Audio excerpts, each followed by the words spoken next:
Hello students, welcome to InstaOut's science class where we believe in democratizing education for all. Students, let us continue with our topic from science, that is light.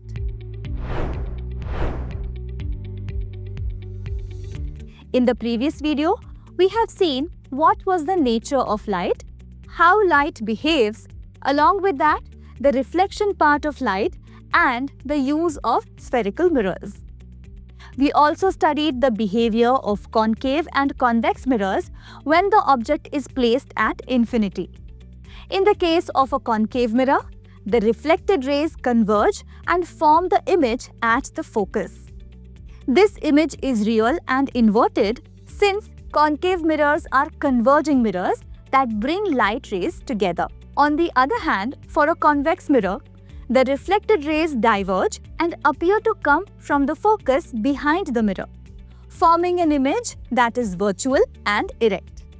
Convex mirrors are therefore known as diverging mirrors as they spread out incoming light rays.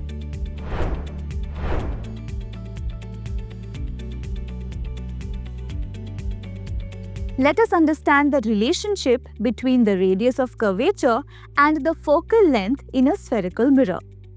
These two are connected by the formula R equals to 2F, meaning the radius of curvature is always twice the focal length.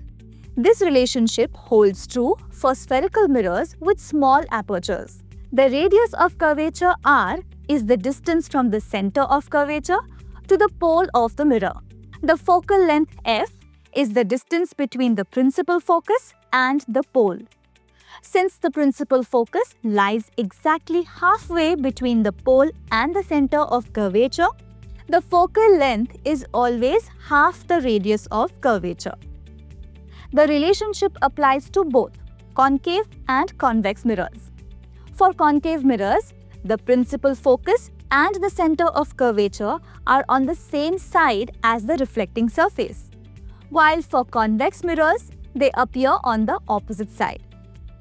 The formula R equals to 2F remains constant, although the signs of R and F may vary depending on the mirror type. Moving forward to image formation in mirrors, it is essential that at least two light rays are drawn from a point on the object. The point where these reflected rays or their extensions intersect gives the exact position of the image. This is why we follow specific ray rules to ensure that the rays behave predictably and help us locate the image accurately.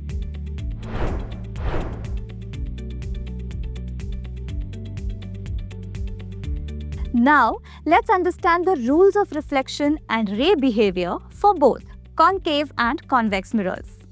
These rules help in constructing ray diagrams and predicting image formation. The first rule states that when a ray of light parallel to the principal axis strikes a concave mirror, it reflects and passes through the principal focus. This is due to the mirror's converging nature. In a convex mirror, the same parallel ray reflects and appears to diverge from the principal focus, which lies behind the mirror. Since convex mirrors are diverging, the reflected ray spreads out. Next, moving on to the next rule. If a ray passes through the principal focus before striking a concave mirror, it reflects and emerges parallel to the principal axis. For a convex mirror, a ray directed towards the principal focus behind the mirror reflects and moves parallel to the principal axis. In both mirrors, rays passing through or aimed at the focus reflect parallel. For the third rule, it states that in a concave mirror, a ray passing through the center of curvature strikes the mirror perpendicularly and hence reflects back along the same path. This is because the ray is normal to the surface at the point. In a convex mirror, a ray directed towards the virtual center of curvature behind the mirror also reflects back along the same path due to the same principle. This happens because the center of curvature lies on the normal to the mirror at the point of incidence. When a light ray passes through the center of curvature, it strikes the mirror perpendicularly, meaning the angle of incidence is 0. As a result, the ray reflects back along the same path. This is a distinct property of rays passing through or directed towards the center of curvature. Lastly, the fourth rule states, when a ray strikes the pole, that is capital P, of either a concave or convex mirror at an angle, it reflects by obeying the laws of reflection. The angle of incidence I is equal to the angle of reflection R, measured with respect to the normal drawn at the pole. This rule applies to both mirror types and is crucial for drawing accurate ray diagrams. By following these 4 standard ray rules, we can easily construct ray diagrams and determine the position, size, orientation, and nature of images formed by spherical mirrors in any situation.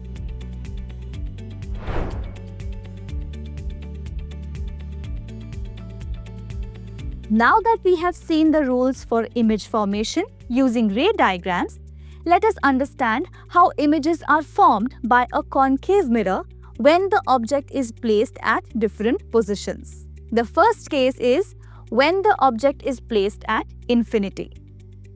In this situation, the light rays coming from the distant object are almost parallel to the principal axis. When these rays strike the concave mirror, they converge at the principal focus, forming a highly diminished point-sized image. This image is both real and inverted. A good example of this can be seen when the sun's rays are focused by a concave mirror to form a single bright point. A direct demonstration of this case. Next, let's move the object closer, beyond the center of curvature. In this case, the reflected rays meet at a point between the focus and the center of curvature. The image formed is diminished, real, and inverted. This principle is applied in telescopes, where concave mirrors are used to capture distant objects and form smaller, real images for observation. Now, when the object is placed at the center of curvature, something interesting happens. The reflected rays meet at the same point. That is, the image forms exactly at the center of curvature itself. The image is of the same size as the object and it remains real and inverted. This unique property is the reason concave mirrors are used in certain optical experiments where maintaining accurate image size is important. As we bring the object closer to the mirror, placing it between the center of curvature and the focus, the image begins to enlarge. In this case, the image is real, inverted, and appears magnified, forming beyond the center of curvature. Now, when the object is placed exactly at the principal focus, the reflected rays become parallel and the image is formed at infinity. This image is highly enlarged, real, and inverted. This is why concave mirrors are used in searchlights and car headlights to produce a strong, parallel beam of light by placing the light source at the focus. When the object is placed between the pole and the focus, the concave mirror forms an image that is enlarged, virtual, and erect, appearing behind the mirror. By understanding all these cases, we can clearly see how the position of the object affects the size, position, and nature of the image formed by a concave mirror. Whether it's focusing light rays or magnifying objects, concave mirrors have a wide range of applications, from telescopes and headlights to personal mirrors used for grooming.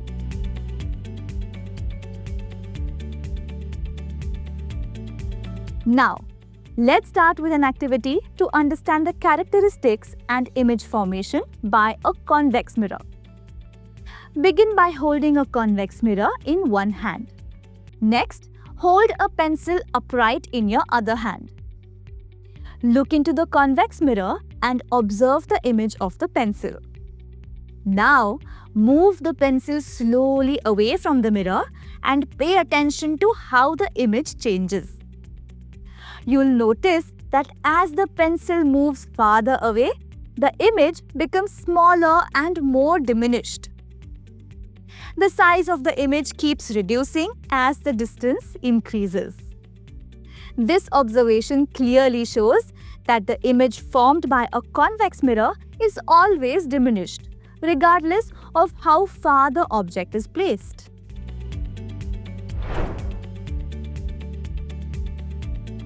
This leads us to understand the characteristics and image formation by a convex mirror based on the position of the object when the object is placed at infinity. In this case, the light rays from the object are nearly parallel to each other when they strike the mirror. These rays reflect and appear to diverge from the principal focus, which lies behind the mirror. As a result, the image is formed at the focus and it is highly diminished, virtual and erect. Suppose we bring the object a little closer, placing it at a finite distance between infinity and the pole of the mirror.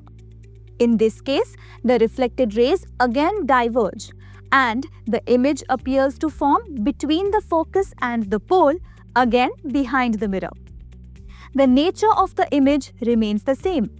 It is still diminished, virtual and erect. So, what we observe is that regardless of the position of the object, a convex mirror always forms an image that is virtual, erect and diminished. This consistent behavior is exactly why convex mirrors are used in rear-view mirrors. They provide a wide field of view while maintaining upright, smaller images of distant vehicles or surroundings. Now that we have understood how convex mirrors work, let us look at some of its other uses as well. They are also used in parking areas, hallways and building corners for surveillance and safety as they help monitor large areas.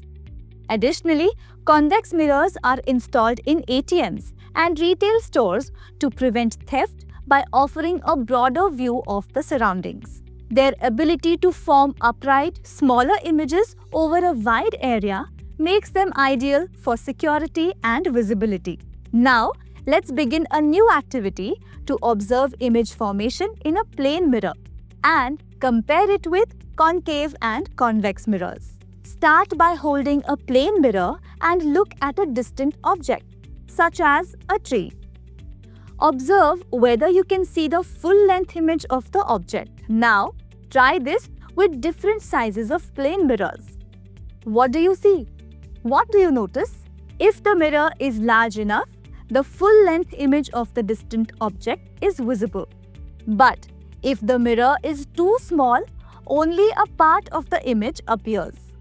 So, the size of the mirror becomes important in observing a complete image. Now, repeat the same activity using a concave mirror. Observe the image of the same distant object. Does the mirror show the entire length of the image clearly? In most cases, it does not. That's because concave mirrors form images that change in size and orientation depending on how far the object is from the mirror. If the object is beyond the center of curvature, the image is diminished, but as it comes closer, the image enlarges. This means the mirror may not always show a clear full-length image, especially if the object is close or near the focal point. Next, try the activity with a convex mirror. Observe the distant object again. This time, you will see that the image is always diminished and erect no matter where the object is placed. However, since the image is smaller, it becomes difficult to clearly observe the full length in detail. But convex mirrors offer a wider field of view, so you can still see more of the surroundings, even if the image is reduced in size. So, what do we observe through this activity? A plane mirror shows a full-length image if the mirror is large enough. A concave mirror may or may not show the full length as the image size depends on the object's position relative to the focal point. A convex mirror always shows a diminished, virtual and erect image, giving a wider view but not a clearly visible full-length image of distant objects.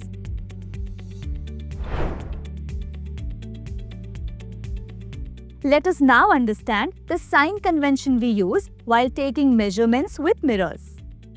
When dealing with reflection of light by spherical mirrors, we follow a standard set of rules known as the New Cartesian sign convention. So, let's begin with the first rule. The object is always placed to the left of the mirror. This is something we've already seen in all our ray diagrams. No matter which mirror we use, the object is always positioned on the left-hand side, and the light from the object travels from left to right towards the mirror. That is the direction of the incident ray, from left to right. Now, coming to the second rule. All distances are measured from the pole of the mirror, which we take as the origin. So, whether we are measuring the object distance, image distance or focal length, everything is measured starting from the pole, not from the center of curvature or anywhere else. Now, let's understand how to assign positive or negative signs to those distances. This is where the actual sign convention comes in. Distances measured along the principal axis to the right of the pole, that is, in the direction of the incident ray, are taken as positive. Distances measured to the left of the pole, which is the opposite direction of the incident light, are taken as negative. Similarly, when we look at vertical measurements, those that are above the principal axis, they are considered positive.